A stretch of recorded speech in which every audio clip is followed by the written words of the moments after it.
오늘은 5월 19일 목요일입니다. 오늘 함께 나눌 말씀은 시편 40편 11절로 14절까지의 말씀입니다. 제가 봉독하겠습니다.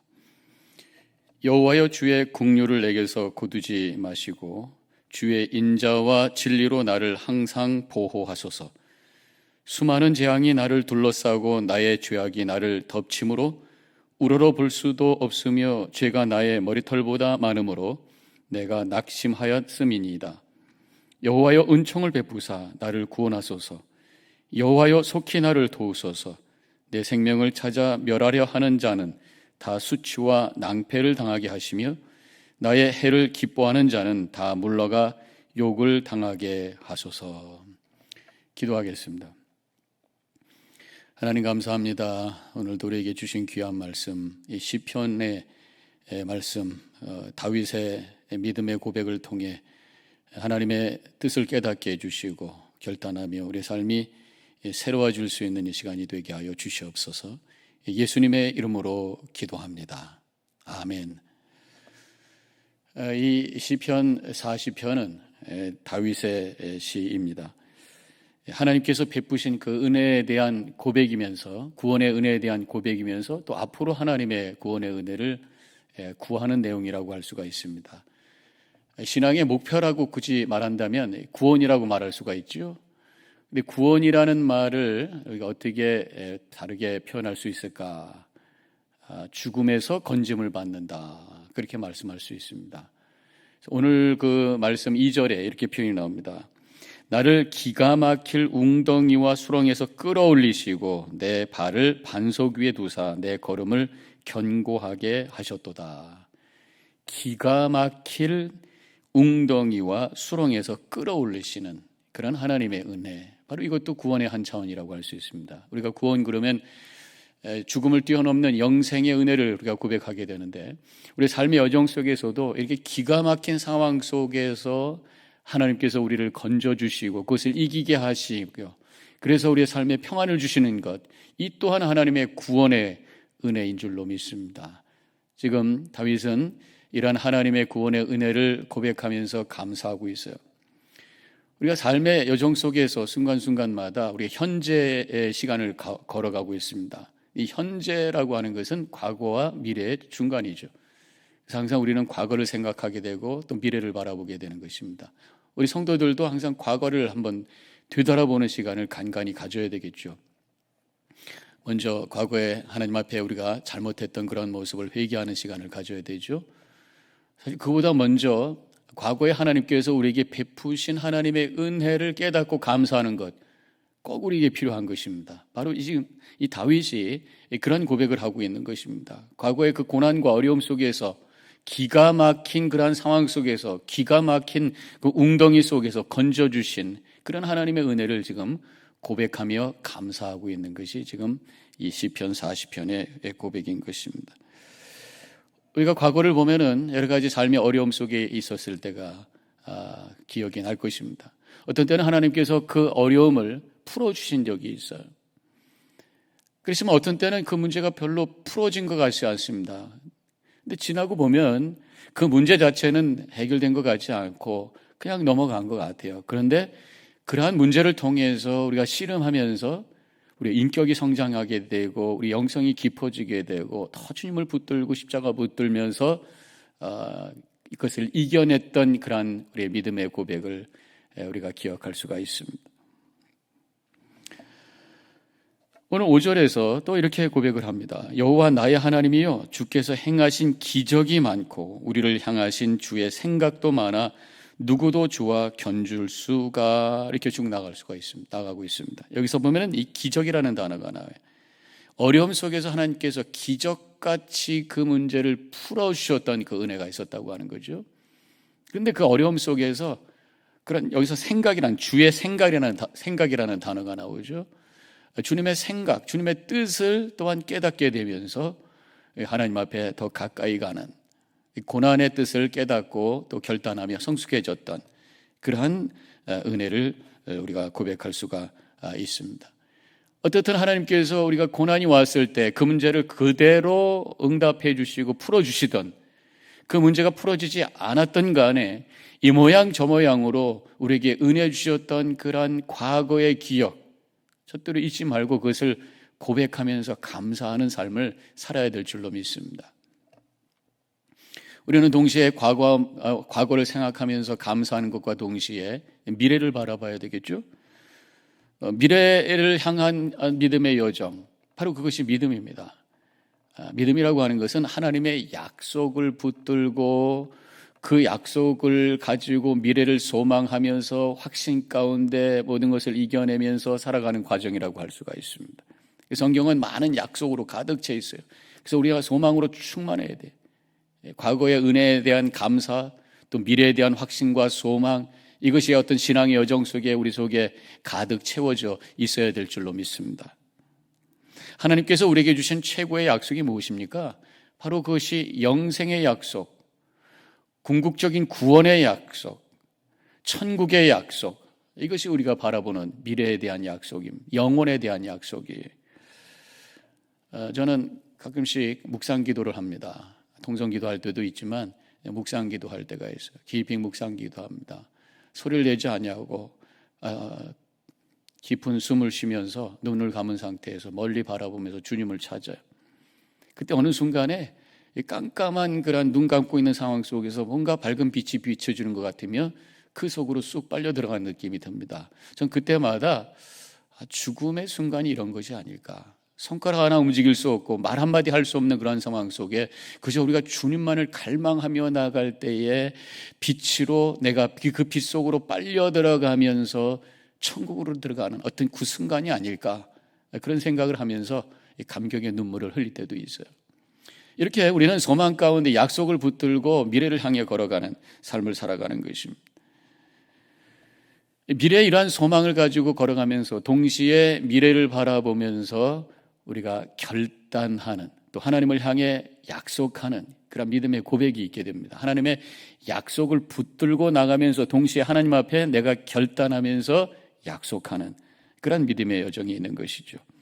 그래서 믿음의 여정에 두 축이 있는데, 그것은 하나님의 은혜를 감사하고 은혜를 믿고 나가는 것, 그 다음에 하나님의 뜻대로 내가 살겠다고 결단하고 그렇게 하지 못했던 것을 순종 회의케 하면서 살아가는, 은혜와 하나님의 뜻, 복음과 하나님의 명령, 어떤 믿음과 행위, 감사와 결단, 이 두 축이 함께 움직여 나가는 것이 신앙의 여정이라고 믿습니다. 8절에 이렇게 고백합니다. 나의 하나님이여, 내가 주의 뜻 행하기를 즐기오니 주의 법이 나의 심중에 있나이다. 미래를 바라보면서 하나님의 약속을 붙들고 걸어가면서 동시에 하나님의 뜻을 행하는 것을 내가 즐깁니다. 그 주님의 말씀과 그 법이 내 심중에 있습니다. 하나님의 뜻을 이룬다고 하는 것이 단순히 의지를 가지고만 되어지는 것이 아니죠. 인간의 힘만 가지고 되는 것이 아닙니다. 하나님의 말씀이 내 영혼 속에 스며들어와 있어야 돼요. 그것이 어떤 말씀의 내면화, 말씀의 성육신화라고 할 수가 있죠. 바로 그것을 다른 말로 얘기하면 바로 영성이라고 할 수 있습니다. 그래서 하나님의 말씀에 순종하는 것이 그냥 내가 결단하고 이렇게 해야 되겠다고 하는 의지만 가지고 할 때는 스트레스 받아요. 무거운 짐이 됩니다. 어려워요. 그래서 때로는 실패하고 유혹에 넘어갑니다. 그러나 하나님과 영적인 깊은 교제 속에서 그것이 나의 영성이 되었을 때 자연스럽게 삶의 한 부분으로 하나님의 뜻을 이루는 거룩한 삶을 살게 되는 줄로 믿습니다. 그렇게 살아가시길 축원합니다. 우리가 미래를 바라보면서 하나님의 동행하심과 은혜를 또 간구해야 된다는 것을 오늘 말씀을 통해서 깨닫게 됩니다. 11절, 여호와여, 주의 긍휼을 내게서 거두지 마시고 주의 인자와 진리로 나를 항상 보호하소서. 긍휼을 거두지 마시고 항상 주님의 긍휼이 나와 함께 하소서, 그런 말씀이죠. 또 진리로 나를 항상 보호하소서. 그래서 이 말씀 속에서는 하나님 계속해서 항상 은혜로 나를 인도하여 주옵소서, 그러한 간구라고 할 수가 있습니다. 주님의 은혜를, 계속적인 지속적인 은혜를 구하면서 우리가 산다면 나도 하나님 앞에 변함없는 지속적인 성실한 모습을 가지고 살아야 된다고 믿습니다. 우리 하나님은 변함없으신 분이에요. 불변하시는 분이십니다. 우리를 향한 사랑도 변함이 없어요. 그렇다면 우리도 하나님에 대한 사랑과 믿음의 고백이 변하지 않는 그런 지속적인 신앙의 성실함을 가지고 나가야 된다고 하는 것이죠. 그래서 우리가 신앙생활 할 때에 남비 같은 신앙이 되어서는 안 된다, 이런 말을 많이 하잖아요. 파르르 끓었다가 금방 식었다가 너무 그 조변석계로 왔다 갔다 하는 신앙이 아니라 무쇠솥과 같이 은근히 변함없이 뜨뜻하게 지속적으로 그렇게 이렇게 끓일 수 있는 그러한 무쇠솥과 같은 모습이어야 된다고 하는 것입니다. 남비는 바르르 끓기 때문에 태우기도 합니다. 그런데 무쇠솥으로 밥을 하면 아주 뜸도 잘 들고 누룽지도 맛있게 돼요. 거기다가 뼈를 또 무쇠솥에다가 물을 넣고 뼈를 넣고 은근히 구우면 맛있는 곰국이 되고 설렁탕이 되고, 우리가 주님 앞에 변함없는 지속적인 그러한 신앙의 삶을 통해서 하나님께 만난 모습으로, 맛있는 모습으로 보여드리고 향내나는 삶으로 영광 돌리는 우리 성도님들이 되시기를 축원합니다. 우리가 흔들리지 않는 변함없는 믿음의 삶을 살려면요, 멀리 봐야 돼. 하나님의 약속의 말씀을 붙들고 멀리 봐야 되는, 그냥 당장 내게 있는 어떤 이익과 또 내게 있는 여러 가지 어려움과 문제만 바라보면서 웃었다 울었다 웃었다 울었다 조변석계로 움직이는 삶이 아니라 멀리 주님께서 나를 이끄시는 그 손길을 바라보며 영원을 바라보며 십자가를 바라보며 걸어가는 그런 삶을 통해서 흔들림이 없이 평안 가운데 걸어가게 돼요. 변함없는 신앙의 모습으로 하나님께 영광 돌리는 것입니다. 며칠 전에 아내와 함께 지난 월요일이 제가 오프데이니까 오전에 날씨가 너무 좋아서 자전거를 탔어요. 아내가 앞서가고 제가 뒤에 갑니다. 제가 먼저 가면 쫓아오기 힘드니까 제가 뒤에서 빨리 가세요 하면서 이제 가는 거죠. 이 사람이 오니까 막 앞바퀴가 막 이렇게 흔들흔들하면서 가는 거, 막 이렇게 흔들면서. 그래서 제가 아내에게 얘기했습니다. 멀리 봐, 멀리. 그러니까 앞에 여기 저 파토리 있고 뭐 울퉁불퉁한 거 있으면 어떻게 해? 멀리 봐도 다 보여. 저쪽에 있는 그 표시 있지, 그거 보면서 가. 제가 그렇게 얘기했어요. 그러니까 좀 흔들림이 없이 가더란 말이죠. 바로 앞에 있는 것만 보면 흔들립니다.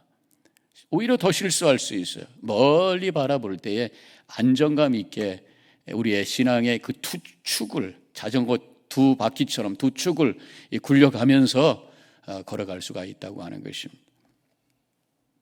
12절과 13절, 수많은 재앙이 나를 둘러싸고 나의 죄악이 나를 덮침으로 우러러 볼 수도 없으며 죄가 나의 머리털보다 많음으로 내가 낙심하였음이니이다. 죄 때문에, 어떤 문제 때문에 그것만 붙들고 살다가 낙심하여 넘어졌습니다. 멀리 보고 주님의 약속을 붙들고 갔어야 되는데 당장 앞에 있는 문제를 바라보면서 가다가 넘어졌습니다. 그런 말씀이죠. 넘어질 수도 있습니다. 그러나 그때마다 다시 주님을 바라보고 주님 앞에 간구하고 일어서서 나아갈 때에 우리는 승리하게 되는 줄로 믿습니다. 14절, 내 생명을 찾아 멸하라는 자는 다 수치와 낭패를 당하게 하시며 나의 해를 기뻐하는 자는 다 물러가 욕을 당하게 하소서.